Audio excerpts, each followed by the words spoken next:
പകുതി വില സ്കൂട്ടർ തട്ടിപ്പിൽ അനന്തകൃഷ്ണനൊപ്പം സീഡ് ജില്ലാ പ്രൊജക്ട് മാനേജർക്കെതിരെയും കേസ്. ചക്കരക്കൽ പോലീസിൽ ലഭിച്ച പരാതിയിലാണ് DPM രാജാമണിക്കെതിരെയും കേസെടുത്തത്. പണം പിരിച്ചവരെയും കേസിൽ പ്രതി ചേർക്കണമെന്നായിരുന്നു തട്ടിപ്പിനിരയായവരുടെ ആവശ്യം. പകുതി വിലയ്ക്ക് ഇരുചക്രവാഹനങ്ങളും ഗൃഹോപകരണങ്ങളും വാഗ്ദാനം ചെയ്ത് നടത്തിയ തട്ടിപ്പിൽ കണ്ണൂർ സിറ്റി പോലീസ് പരിധിയിൽ കൂടുതൽ കേസുകൾ രജിസ്റ്റർ ചെയ്തിട്ടുണ്ട്. മയ്യിൽ, ചക്കരക്കൽ, വളപട്ടണം പോലീസ് സ്റ്റേഷനുകളിലാണ് കേസുകൾ രജിസ്റ്റർ ചെയ്തത്. കണ്ണൂരിൽ നേരത്തെ രജിസ്റ്റർ ചെയ്തിരുന്നു.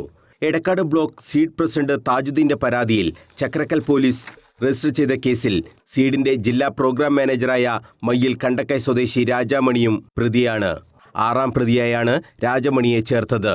അനന്തകൃഷ്ണൻ തന്നെയാണ് ഈ കേസുകളിലെല്ലാം 1ാം പ്രതി.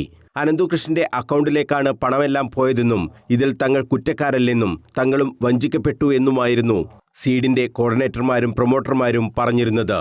എന്നാൽ ഈ വാദം തട്ടിപ്പിന് ഇരയായവർ തള്ളുകയാണ്. പണം പിരിക്കാൻ മുന്നിൽ നിന്നത് പ്രൊമോട്ടർമാരും കോർഡിനേറ്റർമാരുമൊക്കെ ആയിരുന്നതിനാൽ അവർക്കെതിരെയും കേസെടുക്കണമെന്നാണ് പണം നഷ്ടപ്പെട്ടവർ ആവശ്യപ്പെടുന്നത്. ഈ കോർഡിനേറ്റർ പറയുന്ന ആ പ്രൊമോട്ടർ പറയുന്ന അക്കൗണ്ടിലേക്കാണ് നമ്മൾ ക്യാഷ് അയച്ചത്. അതിനുള്ള തെളിവെല്ലാം നമ്മളെ കയ്യിലുണ്ട്. അവരയക്കുന്ന വോയിസ് ഉണ്ട്, എല്ലാം ഉണ്ട്. എല്ലാ തെളിവും നമ്മളെ കൈമിലുണ്ട്. നമ്മളിവിടെ ഈ 2 ദിവസം നമ്മൾ വളവട്ടം ഉണ്ടായിട്ടും ഇവർ വന്നിട്ടില്ല. അതിന് 2 പ്രൊമോട്ടർ 1 കോർഡിനേറ്ററെ വന്നിട്ടുള്ളൂ. ബാക്കി ഈ ലേഡീസ് അവരാരും വന്നിട്ടില്ല. അവർ പോലീസുകാർ വിളിച്ചിട്ടും അവർ വന്നില്ല. ഓരോ എക്സ്ക്യൂസ് പറഞ്ഞു പോയി. തങ്ങളുടെ പ്രശ്നങ്ങൾ കളക്ടറുടെ ശ്രദ്ധയിൽപ്പെടുത്തുമെന്നും പണം നഷ്ടമായവർ പറഞ്ഞു. ഇതിനായി വെള്ളിയാഴ്ച കളക്ടറെ കാണാനാണ് തീരുമാനം. കണ്ണൂർ ജില്ലയിൽ നിന്ന് മാത്രം 15 കോടിയോളം രൂപ തട്ടിപ്പ് സംഘം പിരിച്ചെടുത്തുവെന്നാണ് പ്രാഥമിക കണക്ക്.